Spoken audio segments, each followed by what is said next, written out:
Well, I guess we'll just have to go down to Warp 1 and find out for ourselves now, won't we? Rawr. I know they do sell a lot of stuff there.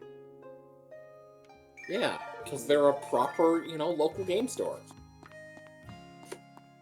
Yeah, one of, what, only 7 in Our little Edmonton? town today. Oh no, there's several. That's the one that's, good.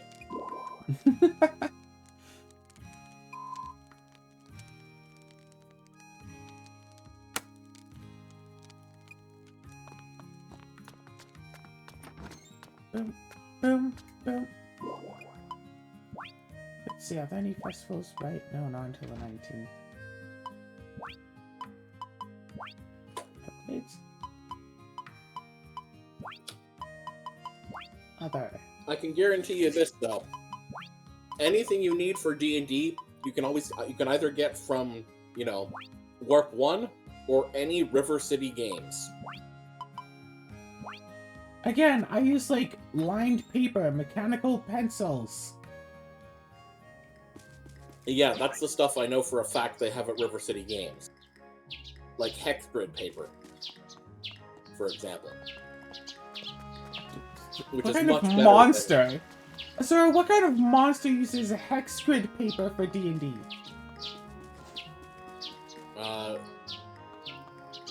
The kind that knows that it's better than just square grids. You're a monster.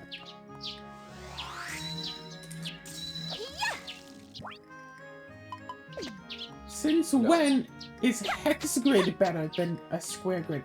Square grid is what D&D is built on, you know? Like,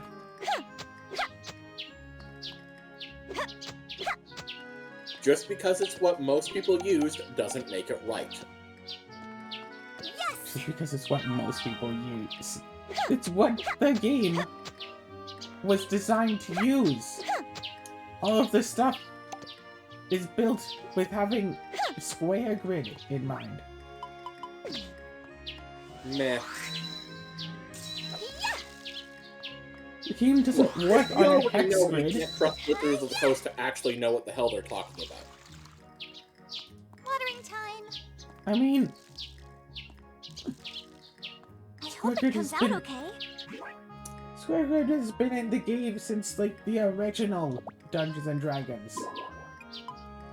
It's kind of like how the whole thing with Uno, the company that, the Uno not actually knowing how the hell to play the game.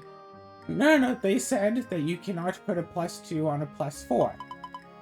I've never played with anyone who had tried to stack, like, a +2 on a +4. They've also said explicitly you cannot stack a +2 on a +2, or a +4 on a +4. There we go. Oh, that was just an intern. Either way, if you can't trust, the creators of Uno to know how to play their own game,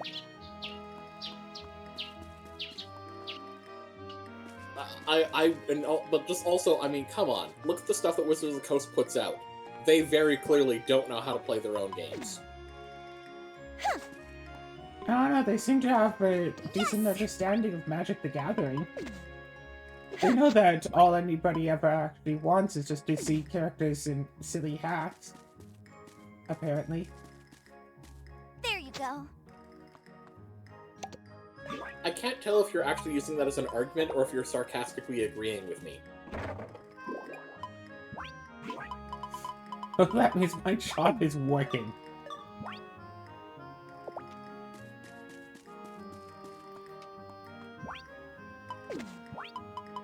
Were there, like, what, 2, 3 sets in a row where basically the main artistic gimmick was people in hats?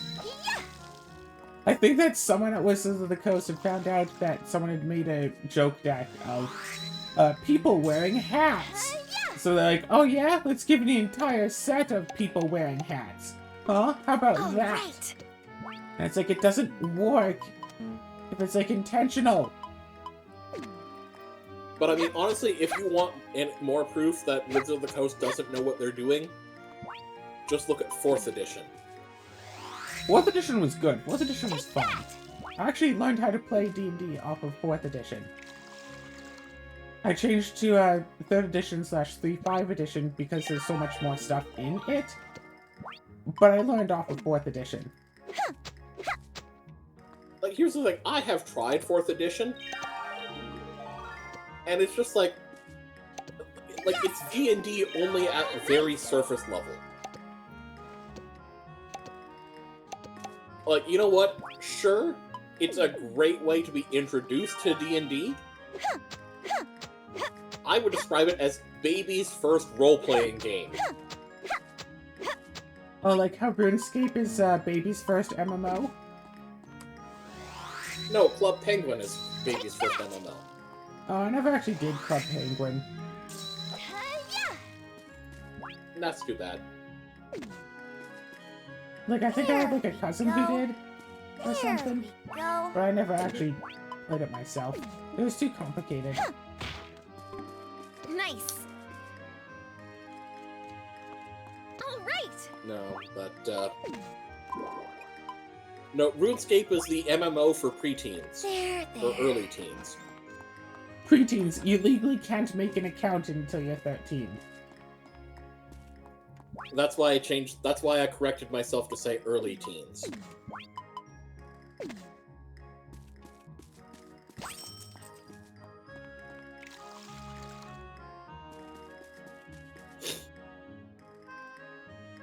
Because I realized I made a mistake when I spoke. I am willing to admit my mistakes.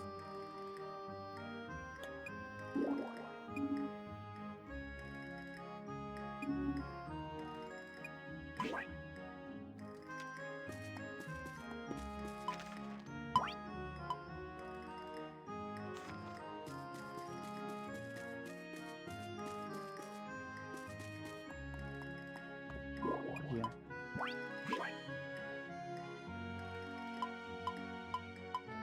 I need that fridge, I need that fridge, I need that fridge.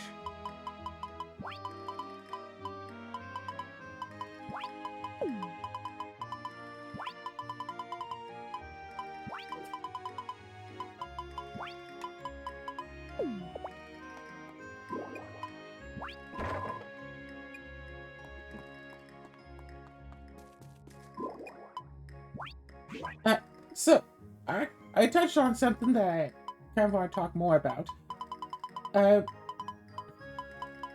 Game devs, like Wizards of the Coast with Magic, taking things that were niche and just kind of making them way too easy. To the point where it becomes, like, not fun anymore. Like, you know how I like to make jank when playing games and stuff, right? Like, Sure. I think we spent much of last episode talking about, like, I have an Amori battles deck that's just like the 36 battles that exist. Even ones that don't work in the deck of just battles and lands. But still fun enough to play. But then if Wizards of the Coast makes a new set, it's like, yeah, here's 1,000 new battles. And, like, battle support for battles, and lands that, you know, tap for multiple colors, but only if you play battles, and battles that search for battles, and blah blah blah. Then it wouldn't be fun to play it anymore, because then everybody would be making a battles deck, and it's like, oh great. This is lame now. Like, I used to play, well, I still have, a 4-color morph deck. Morphs are cards, usually creature cards, that you can play face down. So you can play them as like a 3-mana 2/2, but then you can flip them face up at any time for their morph cost, and they usually do something when you do that. So it might be, it's like, aha, I cast a spell, oh yeah? I flip up my creature and it counters your spell. But then Wizards of the Coast had to go and basically just make a deck that's just like, hey, if you're running morphs, you have to run this thing, because instead of paying 3 mana for the creature, you pay 0. And it's like, okay, well, now everyone's going to be running this, and now I have to justify why I'm running a 4-color deck, instead of just running this as my commander, because this is so much better than what I was doing.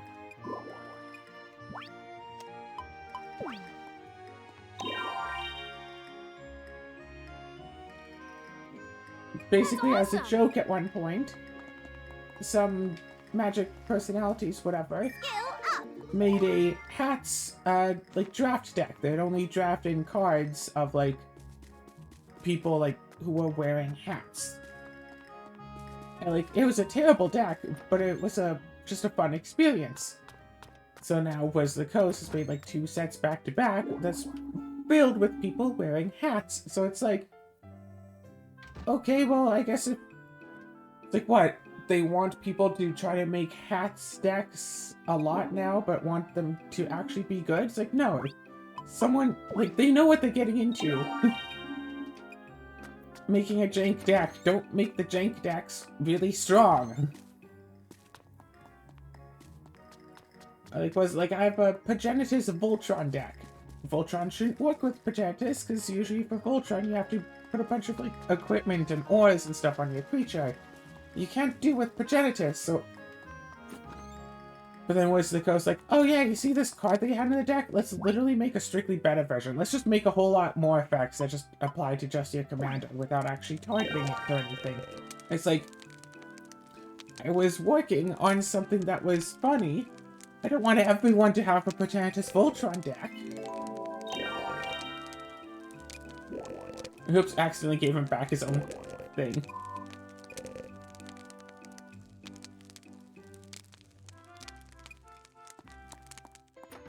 Well, at least he liked it. Still working hard, I see.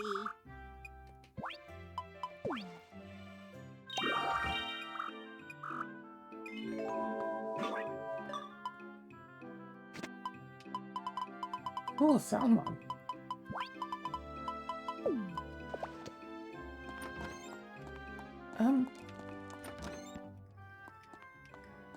God. Like, my colors deck only became CDH because there was so much colorless support that came out over the years that I could not justifiably play the deck in anything less than CDH. Thanks.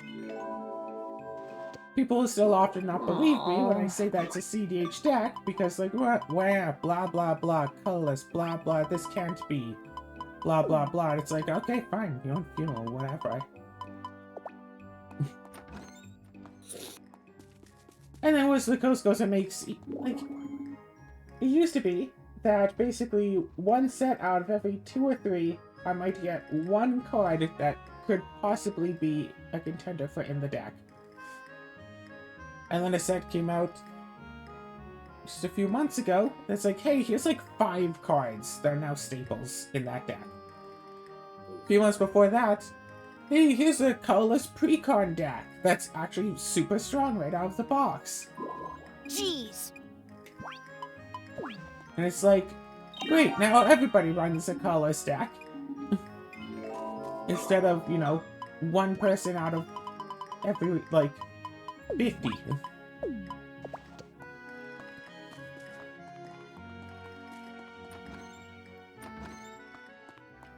Like, back when I first made the colorless deck, there was something that people actually really took note of, because like, oh, I didn't even think that you could make colorless, and now everybody knows, oh yeah, you can just make a colorless deck.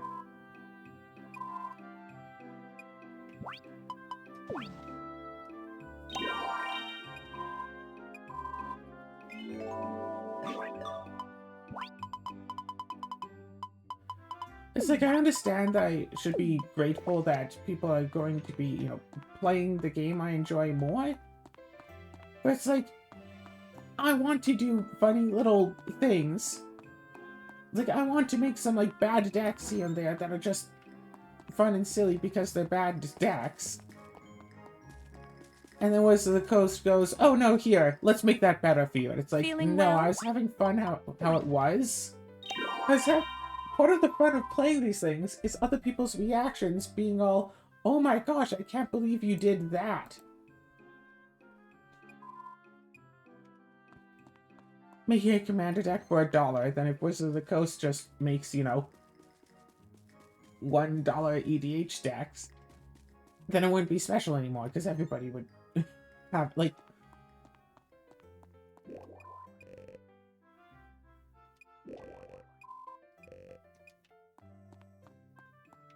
Like, you understand what I'm saying, right? Kinda. Welcome. Basically, what you're saying is that, Thanks a bundle. well, you're not gonna like the way that I phrase this, but, you liked it when your playstyle was unique to you. But now Yeah, it's there all we go. popular. Yeah, I'm being a hipster about this. But it's like, I put so much time and effort into my colorless deck. I put so much bloody time and effort into it. Like, I must have playtested that deck 10,000 times over the years.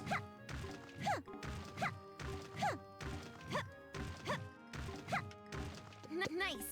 All right. Like, I like it when I sit down at a table and someone goes like, "Oh, you're playing that?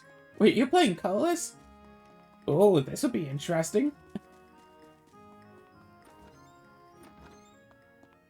But instead, a lot of the time, people are like, "Oh, you're running colorless? Okay, it's either Eldrazi or Voltron." It's like, I think I have like, what, two, maybe three Eldrazi spells in the deck? None of them are big, giant creatures like you normally expect from Eldrazi's. Woohoo! My day is made.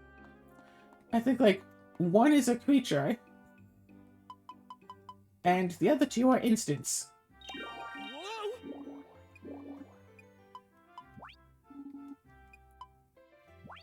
Welcome.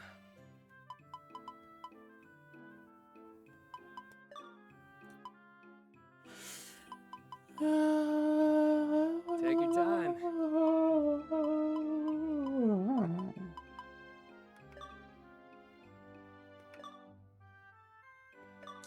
Take your time.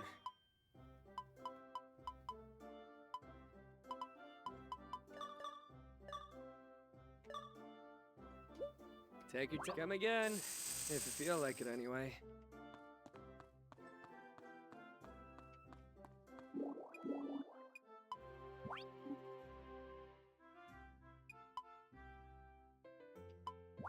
Many, many thanks.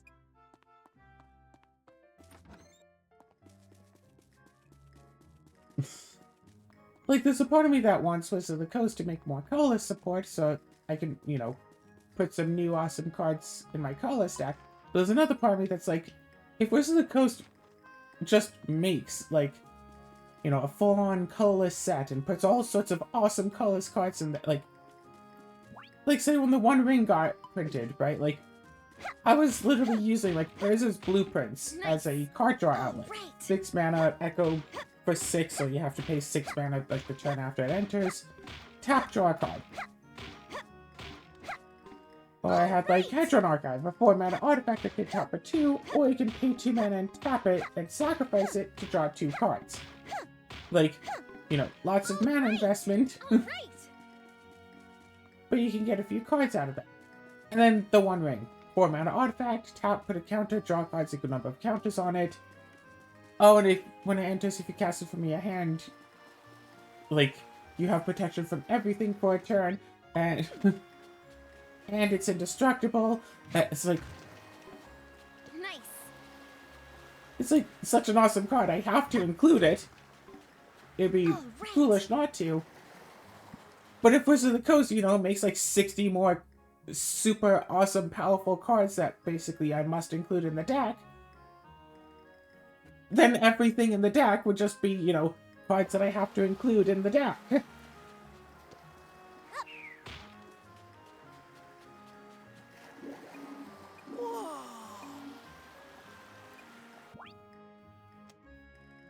Like, since I'm playing, like, you know, the best of the choices, if they make better choices, then I have to play those cards.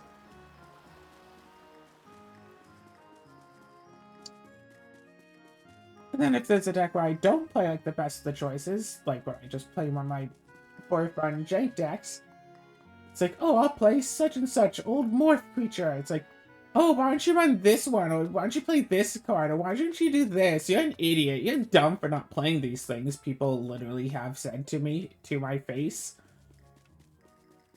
It's like, oh yeah, silly me for playing a 10-year-old card and not the card that came out 3 days ago. That's $45. Yeah, how silly of me for not immediately running and spending... Oh no, there are more cards like that too. $360 for this handful of cards to put in this deck. Rock, paper, scissors?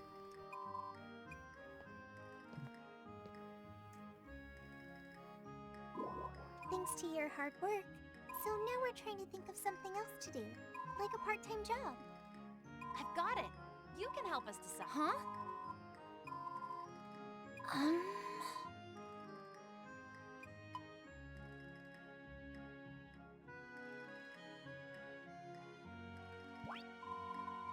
Thanks. Yeah.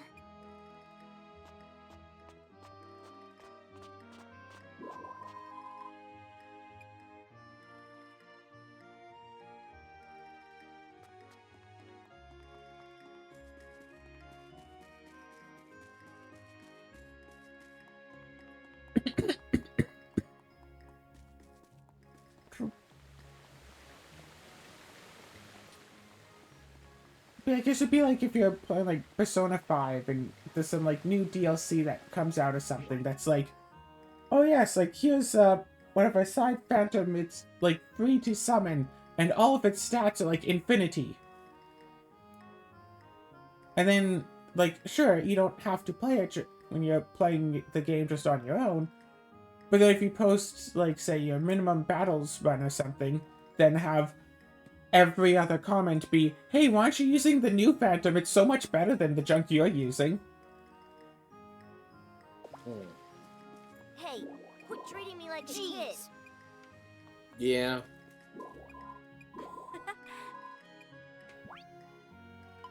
Although, to be but fair, the DLC costs like $100. to be fair, there was like day one DLC that basically just kind of basically is overpowered. Also, anyway, that's effectively that. So, while I get what you're saying, there kind of already is that. Do people call other people idiots for not using that? No, it's kind of more the opposite. People saying, "Oh, you're using that makes it baby mode." Yeah, Those are sort with of my comments experiences, like that. it's, oh, you're not using the awesome cards? You're an idiot. Just obviously use just the most awesome and effective cards. I've literally been able to watch over the years as EDH has grown more and more powerful. Like, it used to be the case that, like, you'd make a deck, you don't have a specific win card in mind. You're not necessarily right. It's like, oh, I run this card to win the game. I run these 10 cards to win the blah, blah, blah. This is my combo for it. No, it's just like, creature, I'll attack with it. Oh, that happened to bring your life down to 0. I guess you're out of the game. Instead of, yeah, okay, so I set up this card, and I have this card, and I have like, oh, look, it's a 3-card combo. It's such a bad combo because it takes 3 entire cards. My deck is totally weak. I just have to put out these 3 cards and I win. And one of them is my commander. And the other is a land that I can search for.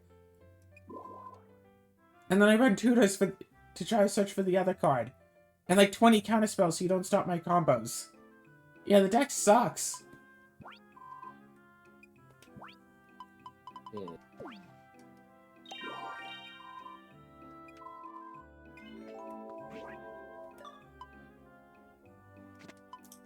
It sounds like I'm joking, but no, that is stuff that people say, and it's like... That's awesome! Ta-da!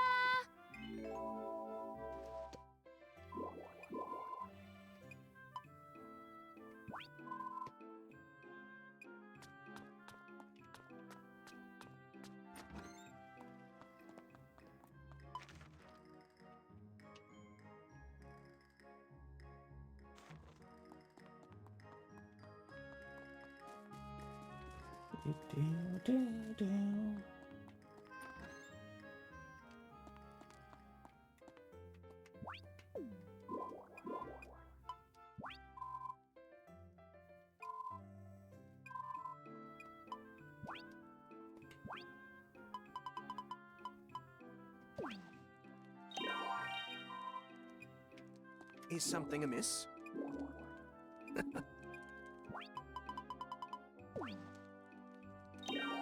Wonderful. Still working?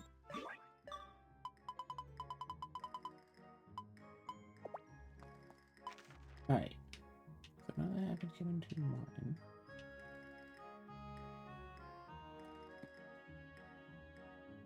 Let's see.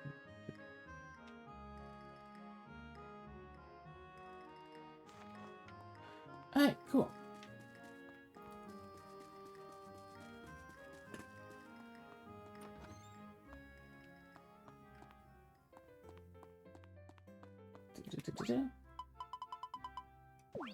Yeah, now it's to the point where, like, even pre-cons have, like, specific win cons in the decks. Like, I still remember when people were first figuring out to put signets in their commander decks. Like, I still remember the pushback that people got. It's like, what, you spend 2 mana to do nothing? It's like, no, you spend 2 mana, but then you get, like, an extra mana for the rest of the game. Well, until I destroy with my artifact removal, I'm obviously not running. Oh. It's like, oh yeah, well, if you use artifact removal on this, sure, we're both down a card, but well, this only cost me 2 mana. Artifact removal at the time costs, like, usually more than that, if not at least as much. And until you can remove this, I'm still up 1 mana until you get rid of it. And it's like, but now, like, I think, what, basically every precon and, like, essentially every commander deck runs as many signets as possible. Arcane Signet came out, but it only came out in a Brawl deck. So the card was immediately like $25, and people were buying it to put in their commander decks because, oh, it's a 2 mana rock that taps for any of my commander's colors. Oh, I have to run it. It's like, there are so many 2 mana rocks that you could run instead that are dirt cheap because nobody runs them because 2 mana rocks aren't actually good, but everyone runs the signets because they hear that other people run signets and they don't want to be left out on running signets.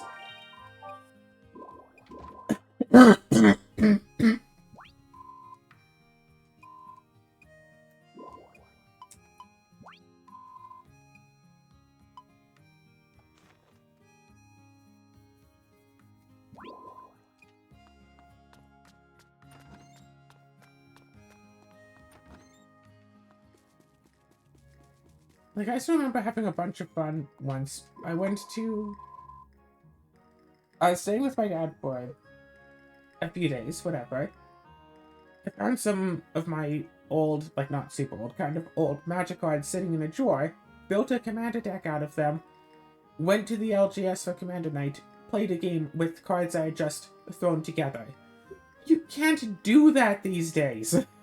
You'll get demolished even if people are playing casual. You'll get destroyed. But that, I feel like, is the spirit of the format.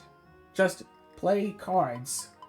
Even if they're not great, even if they don't go well together, even if the cards themselves specifically go against each other. The fun of it is just to put the cards together and play the game.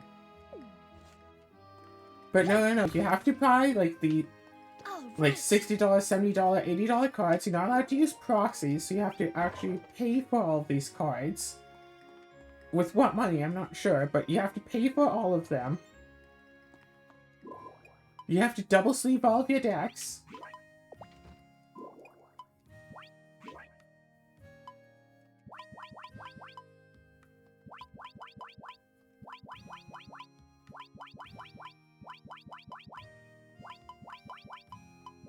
Oh gosh, that feels so good.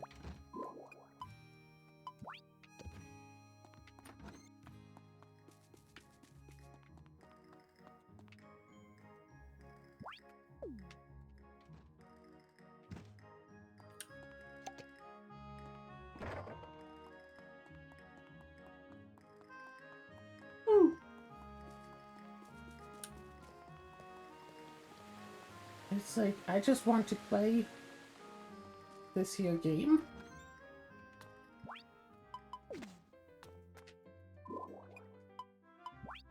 Welcome.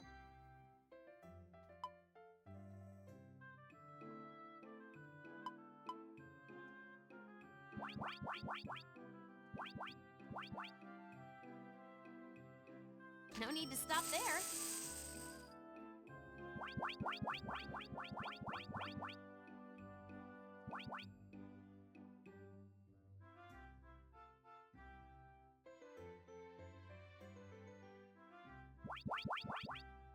No need to stop there.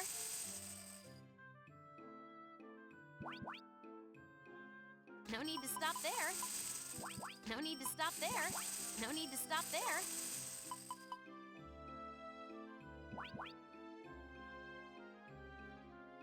No need to stop there. Thanks!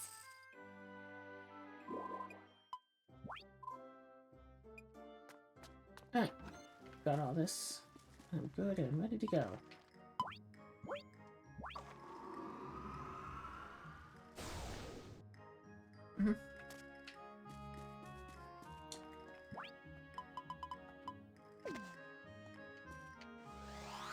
Hi-ya! Take that! Do-do-do. There you go. Yeah, people. Hi-ya! Yeah. Easy does it. Like, I feel like people seem to have forgotten, like, the purpose of the format is just to have fun with friends and stuff, not to, There you know, go. win every game. It's like, I almost feel like the CDH players are more in tune with, yeah, just play to have fun, than There we the go. supposedly casual players. Easy Casual players does will it. bite your ear off if you don't play the game properly. Whereas CDH, like, in the CDH server I'm in, sometimes someone will come in and request help for a deck that is very definitely not CDH. There you go. They still get the help that they ask for. People don't say, oh, well, that isn't CDH, so you're dumb for playing that. It's like, but I have gotten that reaction from casual players. Oh, such and such deck, that's not CDH. Why are you playing that? You're so dumb for playing that deck, or playing those cards, or why are you doing that? You should do this instead. It's like, well, I don't want to do that. Well, then I guess you don't want to win. It's like, yeah, I don't really care about winning. It's a 4-player game. The odds of winning are supposed to be 25%. Welcome. Like, if you go into... Yeah, it's like the people who play something like PUBG or whatever. 100-player Can't make up your free-for-all, mind? and they expect to win every game. It's like, yeah, that's not going to happen. And the sooner you can understand... the sooner you can understand odds... Yeah. No need to stop there. Thanks! I still remember one person who had posted up a message in the CDH server I'm in. I don't remember them. I have no idea who they are. I just remember the message. They talked about that they had a deck that they had played 10,000 times against people and had a 100% win rate. Oh, no matter what it is, I've won every single time I played this deck, and I challenge anyone to play it against me using this deck. Because I've won 100% of games, and I've played it 10,000 times, and it's like... Turns out okay. Watering time. So, it's like, oh, okay, so you're cheating. Mm. Yeah, basically. It's like, yeah, that's... I almost wish that, like, I had gotten some people just to play against him, just make it immediate 3v1. Just 3 people all running, basically, just a bunch of counter spells and 2-card combo win conditions, and just like, no, you play something, we counter it. And then, of course, he'd be like, oh, that doesn't count. That not fair, because you went 3v1 on me. No, it only works if you never try to stop me, and none of you try to win, or something. But, like, I don't think anybody interacted with this fella. Like, he posted his comment. Well, I guess they posted their comment, whatever. And then everybody just completely ignored it. The thing is, like, I've definitely heard arguments like that before, just I think. But of course, that just makes you think of that one stand-up comedian where said, "Yeah, I'm a great boxer, as long as my opponent is facing away from me. And I've got a bat."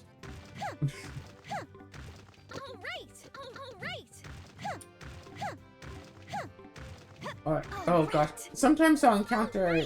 I'll go into like a CDH game and these are people who are supposed to really know the rules of the game because this is, you know, a competitive format and stuff. And they're supposed to, you know, be smart and understand stuff and like go in, we introduce our commanders, someone say like, "Oh, Liberator! Oh, I haven't thought about making a deck around that before." Or something. And sometime during the game, I'll mention, "So, oh yeah, I've been playing this deck for like 11 or 12 years now." It's like, "Oh, but that commander hasn't been around for 11 years. You can't have been playing it for 11 years. That commander hasn't been out for 11 years. You can't have been playing that deck for 11 years." Like, you've literally never, ever, ever heard of the concept of someone upgrading a deck as new cards come out? Never even once in your entire life have you ever considered that the net deck you downloaded might have been updated over time? Not a single thought crossed your brain about, hey, maybe new cards come out and a deck gets updated, but that doesn't make it a 100% different deck. Like, it's not even a full Ship of Theseus thing, because I definitely do have some cards in the deck that were in there when I first made it. It's not like every card has been replaced, just, you know, most of them.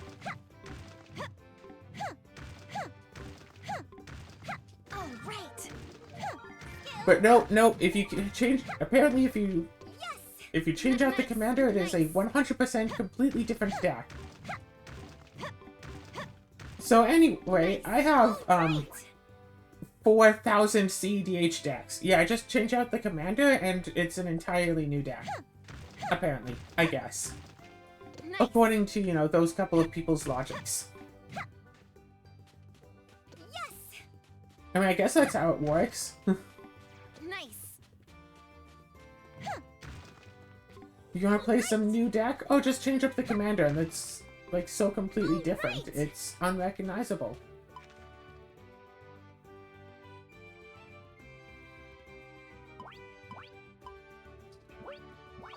God, I still remember playing EDH back before 4-color commanders were a thing. Heck, I remember playing back before 5-color commanders were good.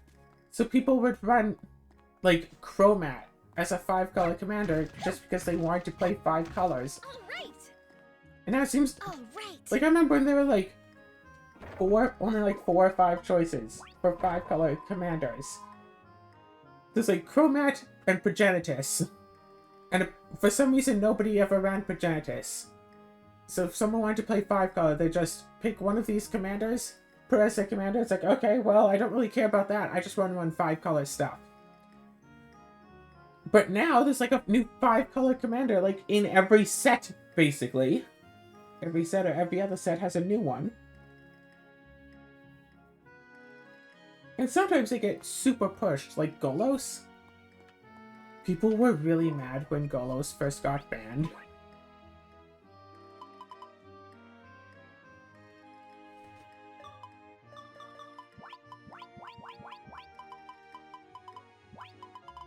Because Golos was so...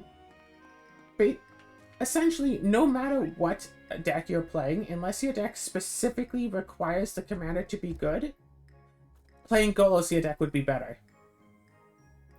Even if the deck relies on the commander, if you switch your commander for Golos, it could still just be a better deck.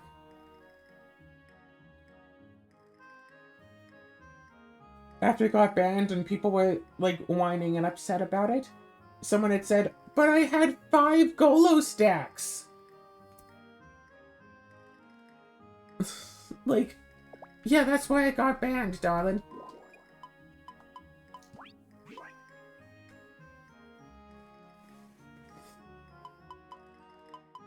Like, yes, that is exactly the reason for the banning. Alright, so how do I make the other farm tools? Metal with stick. Metal and cloth. Just metal.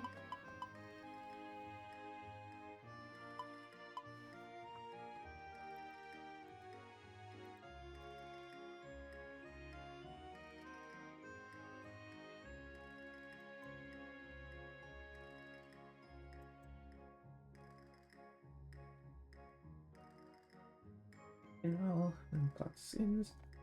Okay, mineral and a shard.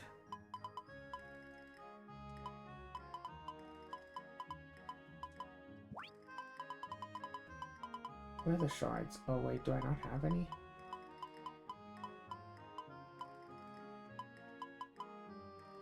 Nope, that counts.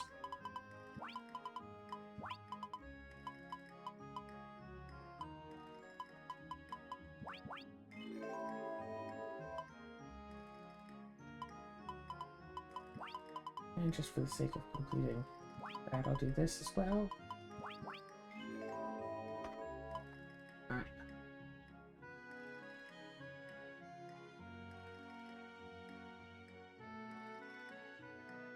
Stone and a stick, and then bronze stone and a stick. If that is what you...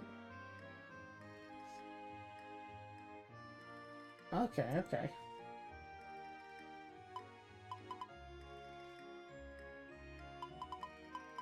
So I need sticks.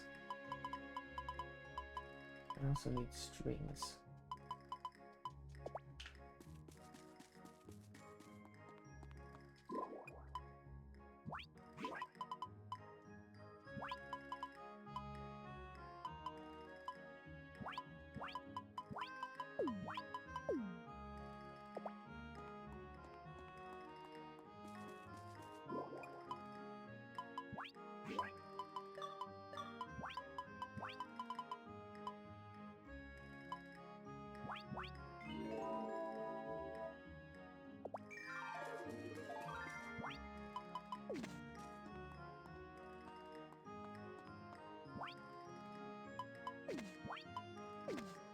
Oh! Wait, there's something I wanted to mention to you about. Do you remember Ruby? Shirley? Yes. Ironwood semblance. Yes. Turns out that his semblance is at the very least mentioned over the course of the show. Oh? It's a very, very brief mention, and it doesn't say what the semblance does, but it is technically mentioned in the show. Interesting.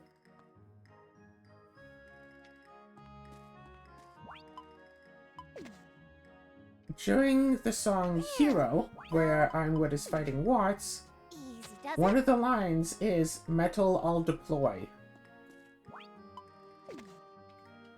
And it's even funnier because, like, you'd think it's, like, METAL, I'll deploy, because, like, he's half metal and uses metal guns. But if you look at the lyrics, it's actually METTLE. Metal. His semblance. Ah. Nice. Like, they fit in his semblance in, like, probably about maybe the worst way to... so that they could say, no, technically we mentioned it.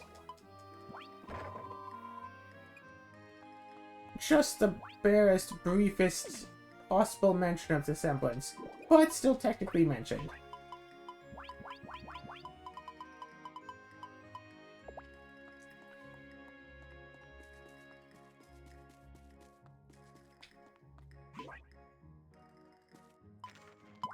Oh, right. Some recent news. About, oh, a week and a half ago or something, I went out biking in the cold, and I got some... I still insist it isn't frostbite, but frostbite-like symptoms. I had some numbness in a few of my fingers, including Watering time. my left pinky seemed to have gone the worst of it. Big and strong, okay? where it was like, had like a numb tingling feeling for Watering time. like a week or so. And like the top of my pinky, like the skin was almost black. You know, similar to frostbite. And like the skin was starting to like flake off and stuff. It's like, oh yeah, that's not Watering good. time. Don't want to have Watering time. tried moisturizing it. Okay. My hands, and well, my hands definitely need the moisturizer didn't help. Last night, while Zoe and I were playing a game together, I started just peeling the skin off of my pinky to reveal new, fresh, unfrostbitten skin underneath. Hmm.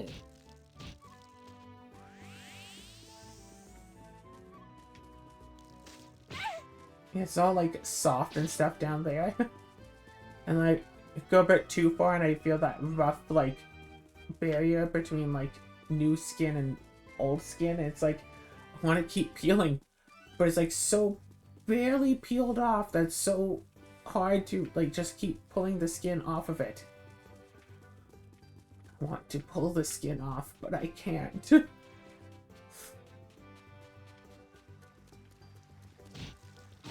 I hope it comes out okay.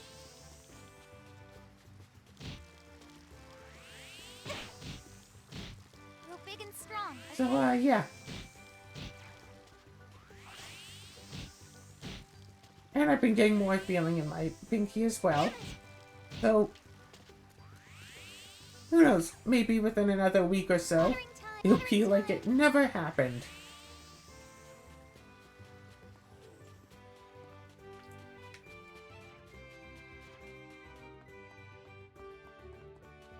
Maybe.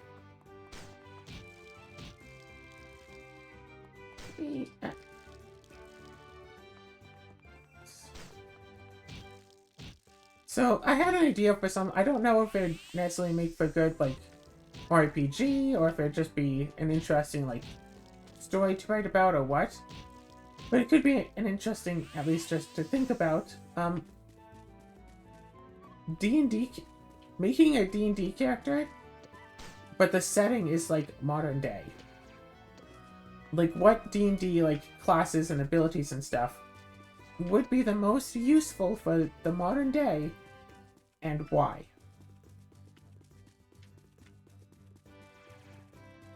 Hmm.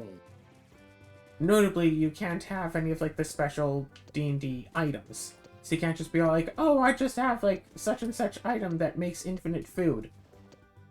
Not the items. Probably not even the D&D races either, just human. But what about classes? Or feats? Because this person could go, oh yeah, I'll just be a cleric or a druid and take the spells that allow me to just make infinite food. It's like, yeah, that would be useful. Be a druid with your good berries. Like, yeah, that does sound very useful. Indeed.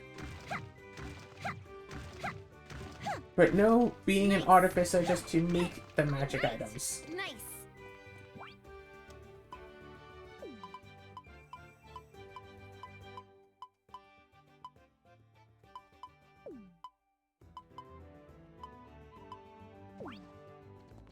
Time to eat. Delicious. Time to eat. Delicious. Woohoo! Emerald!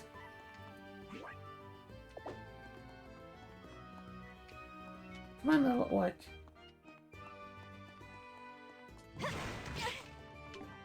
Nice. Because it is, like, for example, it is in the rules of D&D that if you have at least 1 point of cold resistance, you're immune to all, like, natural cold weather. Interesting. So, you could just, you know, find some sort of a feat or a class or whatever, get some cold resistance, and then boom, go out on an Arctic expedition and you don't have to like wear super thick heavy clothing. You could just be a Canadian citizen and then just be immune to the cold. You know, like 10% of Canadians.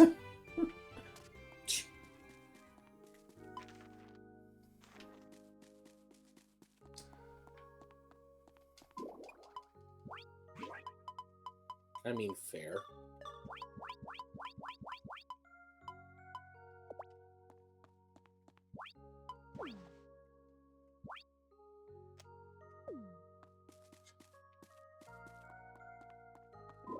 Big mistake.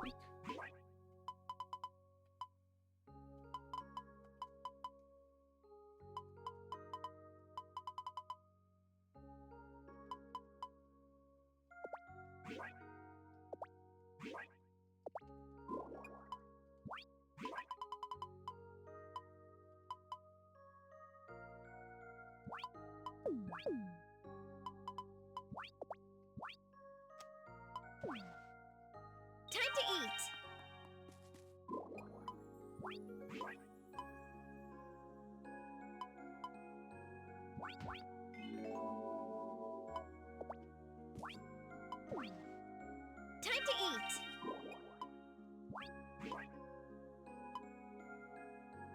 Time to eat.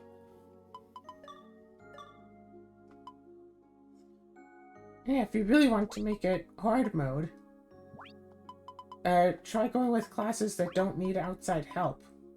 Like clerics and druids need to pray to something at least. Wizards need a spell book.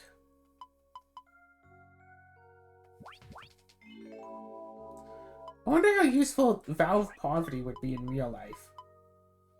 Because, I mean, in modern day, like, it doesn't matter if you're immune to the elements. You're supposed to still have a place to live. A lot of people don't, and that is very tragic.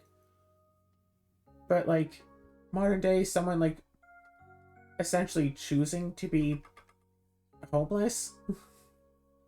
But it's like, oh, well, you can't, like, you only have, like, one outfit. You can't really wash it without money. Like, so much of D&D is focused on fighting, because, obviously.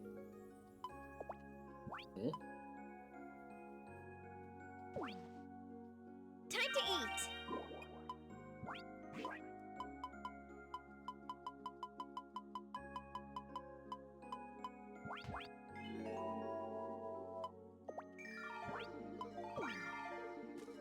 I imagine something like a bard would be Time to eat. really useful.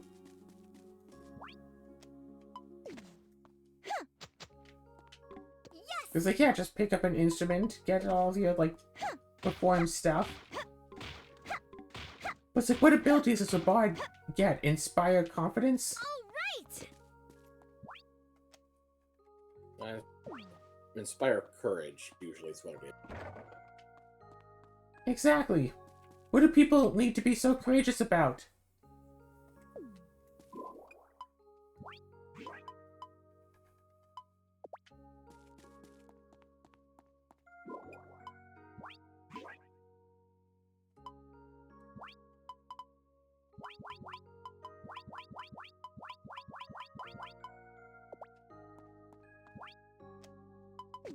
Are you genuinely asking me to answer that, or what? Hmm. Because I don't have an answer. Oh, well then.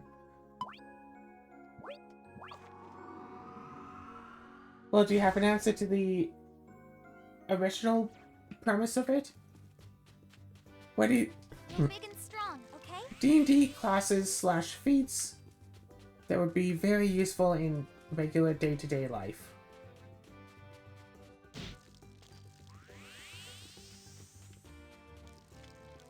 It's like, I'm sure spellcasting, like from, I guess, Sorcerer would be very useful.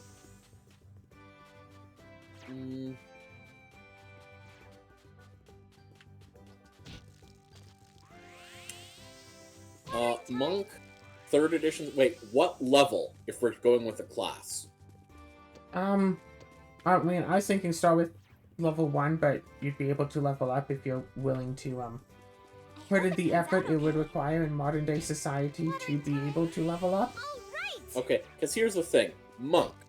First of all of its ability, like, any...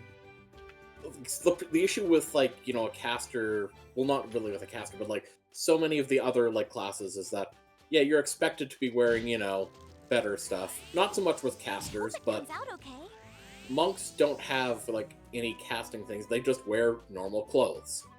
Yep. And they have access to everything they can do. But the most important thing, increased base speed. Oh, doesn't Barbarian get that as well, or is that at a higher level? I think that might only be one that's raging. Hold on, I have to look up the Barbarian. It might be like level 2 and above or something. So I'm pretty sure, I only know for sure with the, you know, with the monk. Nope. Barbarian gets fast movement, plus 10 foot speed, at level 1. Okay. Does that improve?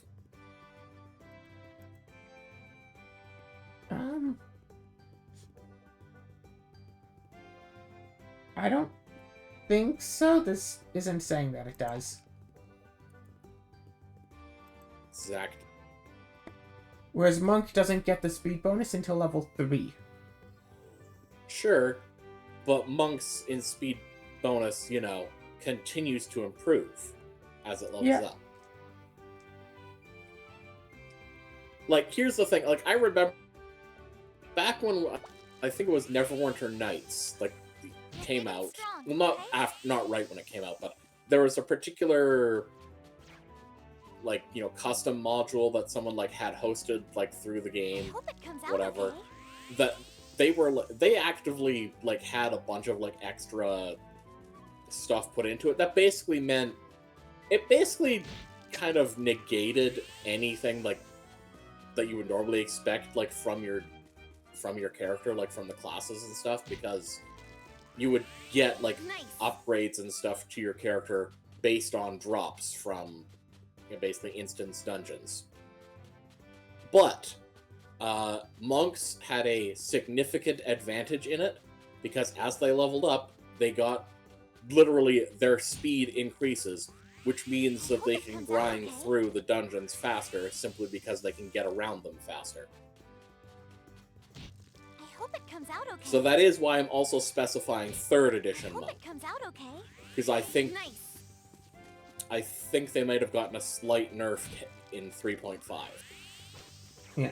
Unfortunately, the SRD that looked that up is 3.5. If I wanted to look at 3rd edition, I'd have to grab my 3rd edition books, and I don't have my 3rd edition books yet. But also, there's also the whole fact of, you know, like, again, with monk, I mean, ultimately, they're also, like, a very good defensive, you know, class. Yep, wisdom to AC. Yeah, well, the wisdom bonus to AC, plus also, like, all the natural resistances they get. But also, like, all of their, like, I believe, like, it's one of the whole things with their, you know, with the class is that, like, your fortitude, dexterity, and, will saves, like, their bonuses, I believe, are, like, they're equal.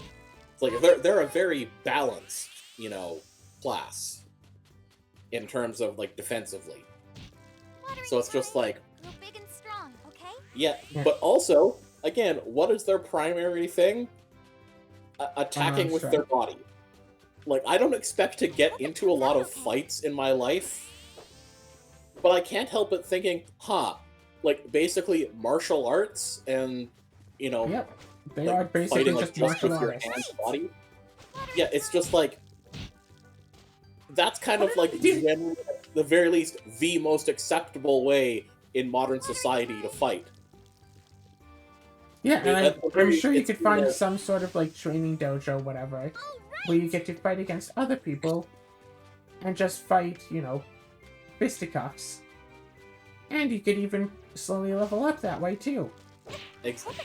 Even if you don't kill people, just, you can still level up. Exactly, like, that would be you know, the one that at the very least, especially if you want to keep, like, generally a low profile and stuff like that, that would be the way to go. Watering time. You don't need any special equipment to do your class. So, yeah, you wouldn't stand out in that way in any way. You wouldn't... Yeah, and, you know, again, yeah, you're right, you could train and level up, Comes out okay. you know, in a, you know, modern societally acceptable way. Watering time. Yep. It's just like, I hope it comes out okay.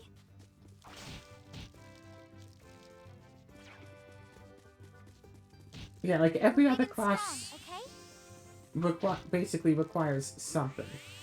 Like, Yeah. even if we just go with, like, the base classes from, like, the PHB. Barbarian. I think Barbarian I is hope it comes out closest to a okay. second, because, like, it wants light armor and a weapon. Watering time. Doesn't really need either of them. I suppose the next one would be like a sorcerer, because... Yeah.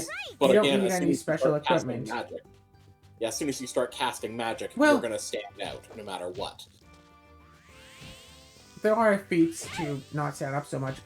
Watering time. Oh, but wait, if you don't take SQ materials, you would need some really weird materials for the spells. I remember when I first got into 3.5 edition, I thought that was, like, I was playing a sorcerer, and I thought that was going to be, like, a thing. Like, oh, hey, we're in a cave. Are there bats to collect their guano so I can fireball? Oh, hey, horses at the stables. Can I just, like, grab some horse hairs so I can cast Mount? Like, I thought that was actually going to be, like, a part of the game, and I was, like, readying myself for that. And it's like, oh no, you just grab the spell component pouch, and you don't have to worry about that at all whatsoever, period. Which, It is assumed, I- it is assumed that you always have, so long as you have the pouch, yeah, assumed you always have materials unless it's, like, specifically something Comes out okay. of a Taken away particular from you. value. Watering time. I seriously believe that wizard, like, spellcasters would not be quite as OP if you took that, like, away from them. It's like, oh, you want to cast a fireball? Cool, do you have the guano on you to reach into your pocket and grab some bat guano? Grow big and strong. Like- okay? Watering time. Oh, do you have the materials for that spell already ready? No, because it's gross? Well, you can't cast it. I hope it comes out okay.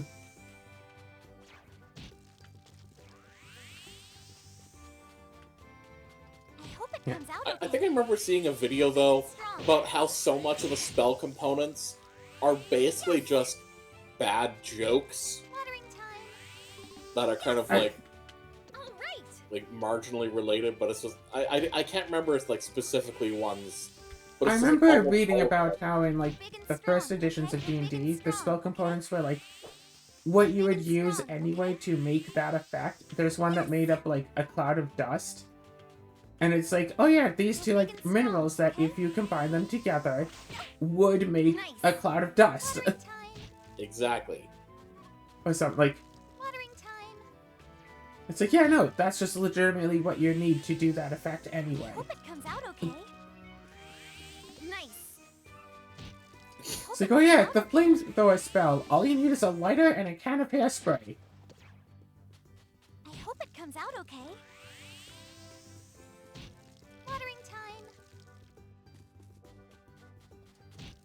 Grow big and strong, okay?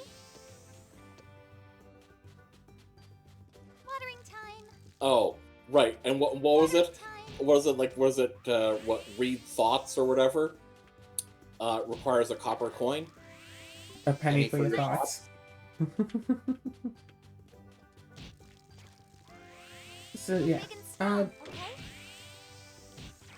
I'm trying to remember the base classes all in order. I cannot. Yes. Bard.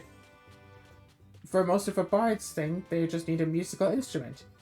I imagine it is, depending on the instrument, it is socially acceptable to just walk around with an instrument. That is true. Yeah, but it does. You're right in that it definitely would matter which instrument. Oh gosh, yeah, people trying to Comes out okay. min-max bards. Like, okay, need a small enough instrument that I can carry around without it being a bother. I hope it But that comes also out doesn't okay. require, Big like, and strong, okay? that isn't like a woodwind, so I I hope can it still, comes out like, okay. talk or something while I cast. Because, like, you could go small and get, like, a little woodwind on a necklace. I have necklace ocarinas, in fact. So you could do something like that, but then you can't, like, talk while you play it. I mean, heck, strictly speaking, you don't even need an instrument to be a bard, because you could use perform song or perform oratory. So you could just use your voice as your instrument. I mean, arguably speaking, a stand-up comedian would be a great choice for a bard. Yeah, perform oratory. Or I hope it comes I out. don't even know if I'm pronouncing it right. It's spelled so weird. I hope it comes out. Oratory, yeah. Oratory.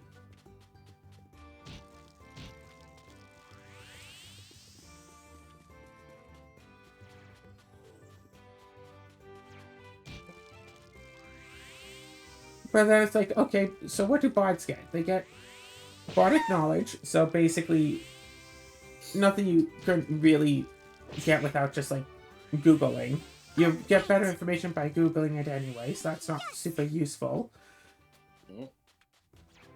Quite a few skill points, so you can do a bunch of different skills. And they get, at least just at level 1, the courage. So it's like, okay, yeah, you can make sure that, you know, your buddy can stand up to, Big and strong, okay? can stand up to someone, or they can ask that person out, or Big and something. strong, okay? Your daredevil friend can go and actually do that stunt that might actually risk their life. Watering time. Yep. Watering time. Yes. The other friend can go and squash that spider that's been keeping them out of the bathroom. Like,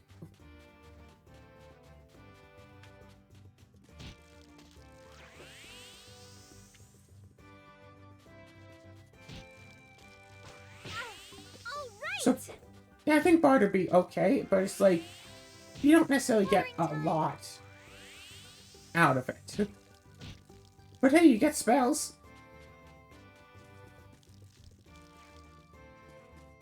I hope it comes So out anyone okay. who would really want to be, like, a performer, basically, should be a Bard. But I think that was already pretty obvious. Big and strong, okay? Hmm. Like, Sorcerer gets spells, and that can I hope it comes out definitely okay. be super useful. Actually, Yeah. here's hope an it comes out interesting okay. question about Watering sorcerers. In canon, like, Watering time. would the sorcerer be able to choose what spells they get? I think that the sorcerer themselves should not be able to just pick and choose what spells they get. Wizards can, like, choose what they write down in their spell book and choose what they prepare. Divine casters can ask for specific spells, Watering time. but I don't think a sorcerer should be able to choose what spells they have. The player can, because otherwise it would be too unfair to just say, no, here's the rubbish junk spells that I rolled for you randomly. But the character Comes out okay. just gets spells at random.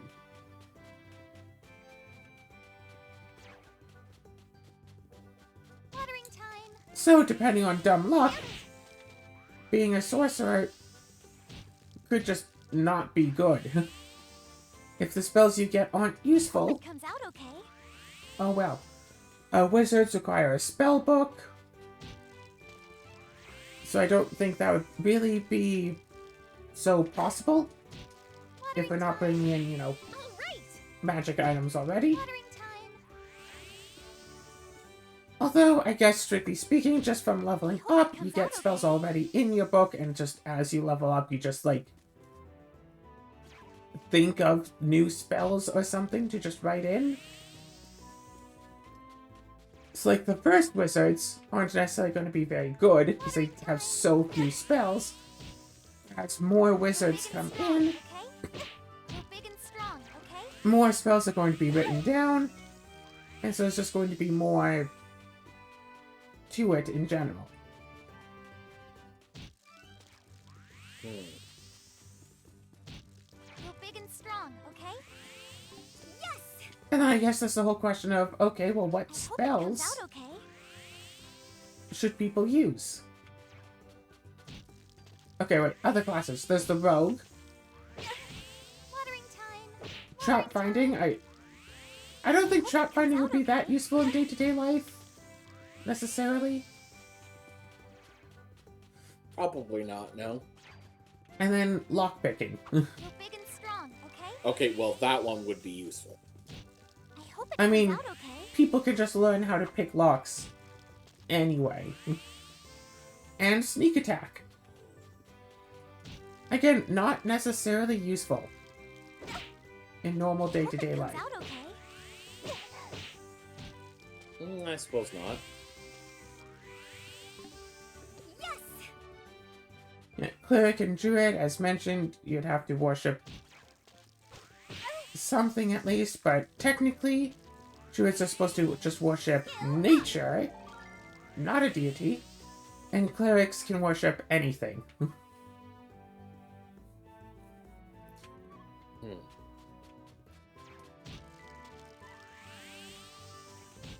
I hope it comes out okay.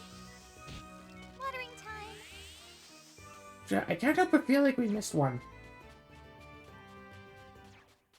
I hope it comes out okay. Ranger? Ranger, yes. So, druid gets an animal companion. That's pretty neat. Sorcerer and wizard also get familiars. They get pets. Oh right, fighter. There's also... and paladin. Fighter, paladin, and ranger. Fighter without their gear. I hope I it mean- comes out okay. A fighter without their gear is basically just a worse monk. Watering time. Sure, you get feats, but I hope it don't comes think out any of okay. the fighter I hope it bonus comes feats out are okay. useful for modern society. Go big and strong, okay? Ranger, like, hope it comes okay, out so okay. you get less of a connection to nature than a druid does. You can use weapons, but then you'd have to have weapons. I hope it comes out okay. All things considered, a druid could be... Yeah, druid would be pretty good. Monk would be nice. Sorcerer could also be good. Bard could be good, but is niche.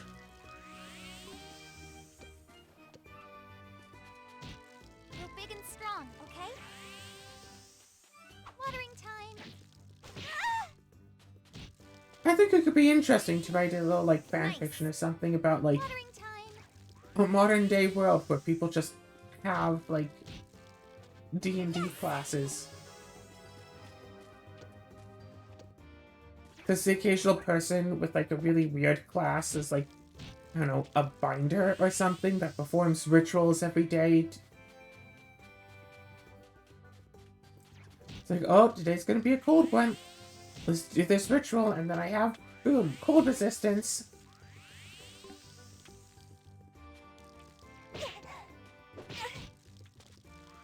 I feel like that could be, like, an anime, now that I really think about it. I could totally see that as, like, an anime, like, go to, like, the high school, and it's, like... Especially funny if all of the students are dressed up, like, just completely normal. And then it's like, oh... Like, they go to gym class, a few students are just running much faster than the others. Yep, monk. Oh, there's the barbarians. Yep. The main character is a multi-class.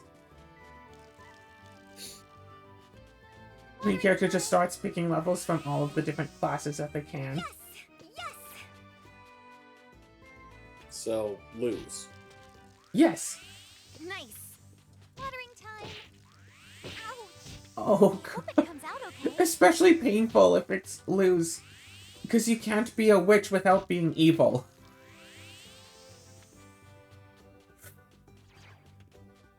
Watering time.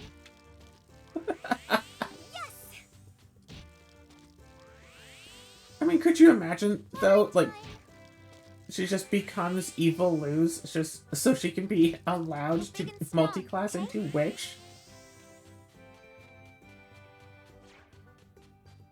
Watering time. Oh, I hope it comes out okay. Interesting thought.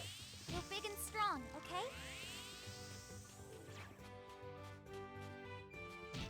Bloop, bloop. Grow big and strong, okay? Leveling up in D&D is so strange, because Nice. it seems like a lot of the time you level up, it's like, cool, I get like an extra, like, I get a few extra bonuses here and there, like, oh, like, I get a +1 to this save, and a +1 to my attack roll.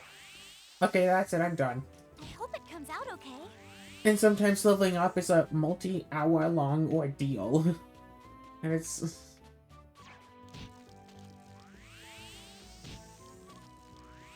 Yep. There's just so much to do. I hope it comes out okay. Watering time. All right.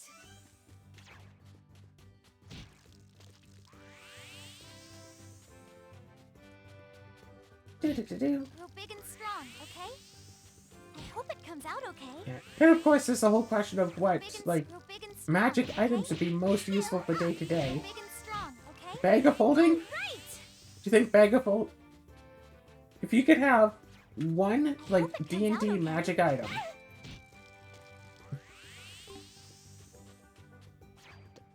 would it be the bag of holding? I hope Maybe. it comes out okay. Like, the Everfull mug is also a fair choice. Yes. And I'm sure there are magic items that make, like, Big and strong, full days worth okay? of food. There's, what is it, like, Leovold's, hut or whatever? Watering time. Is it bad that thinking bag of Hope holding it comes out okay. just makes me think, you know what? Shoplifting would be a cinch.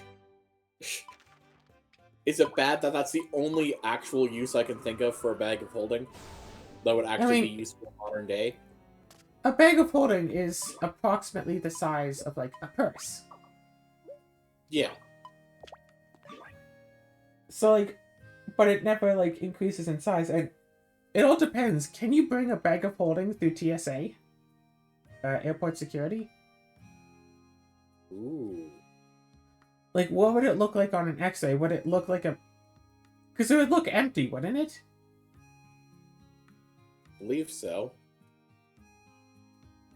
Yeah, I because mean, I remember, it would still be a bad idea, no matter what, to risk like bringing anything that would be contraband on it.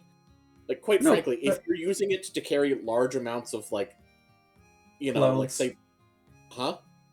like, clothes and stuff. Oh, you just put it in your suitcase. Like, you still use a regular suitcase. You just stick it in your suitcase. You don't need it as a carry-on.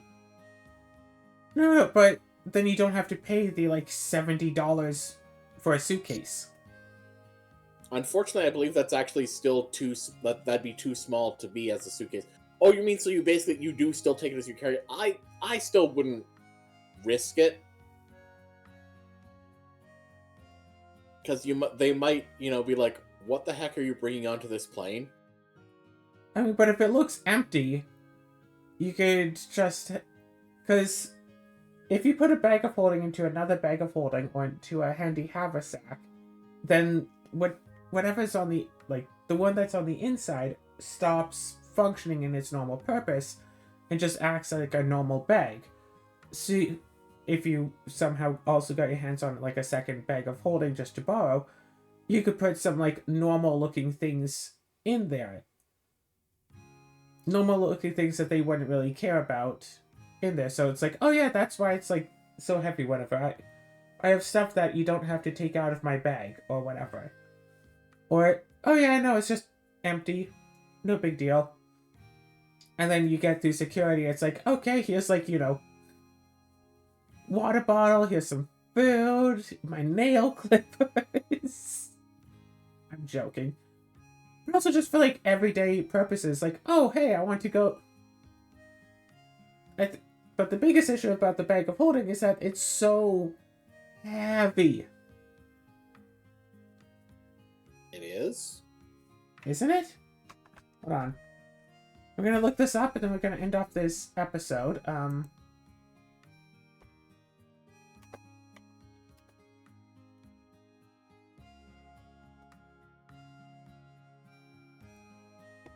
Alright, so bag of holding.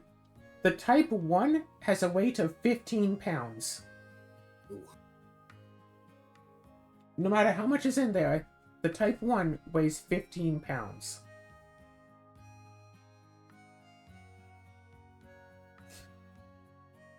And then type 2 is 25. So, like, what? The average cat is what? 12 to 20 pounds? So, yeah, imagine just carrying around just, like, a cat with you wherever you go. That doesn't seem so bad. But the type 2 is 25 pounds, so that's, like, what? 2 thin cats? Type 3 is 35 pounds. And type 4 is 60 pounds. Like, yeah, a type 1 bag would be easy enough to carry. A type 4 would, like, that's a lot.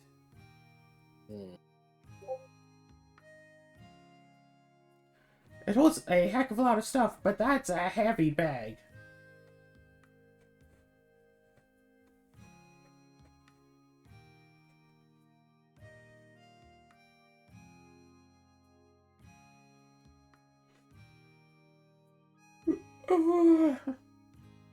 I'm sure people have already had long discussions about what magic items would be the best. I'm sure that there are magic items. Isn't there like a rope trick or something? A what?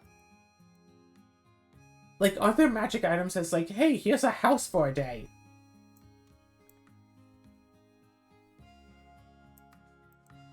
So something like that could be very useful as well. Just, oh yeah, you don't have to buy a house, you just have this one magic item. Go about your day, do. Oh, I'm gonna go inside. Plop this down, go inside. The issue with that is that it would probably take up space wherever you are, but it's like, hey look! It's like, and here's a nice empty field, like just drive off, it's like, oh, here's an empty field. Drive your car, you know, off into the field, park it, put your house down. Someone comes by, it's like, hey, do you own this property? It's like, well, yeah, I live here. Yeah, this is my property. It's like, you can't have a house here. It's like, well, it's too late. There's already one here. But if the police say they absolutely have to leave or whatever, it's like, okay, let me just pick up my thing. Grab the house, get in your car, drive off. It's like camping, but anywhere. It's glamping, but anywhere. Anyway, I was going to split this into 2 different Rune Factory episodes, but I decided not to, so enjoy a slightly extended length Rune Factory episode, everyone. Oh gosh. D&D went through a whole lot of escalation and stuff over its years, but now that I got into 3.5 after all 3.5 content was already out, so I already got to see all of the people do the most broken OP stuff. And now the people who are left are usually just the people who want to do normal old tried and true or something. Still, playing a broken character in a campaign and a party that's made for it can be a lot of fun. Just, you know, if everyone's on the same page, it can be a lot of fun.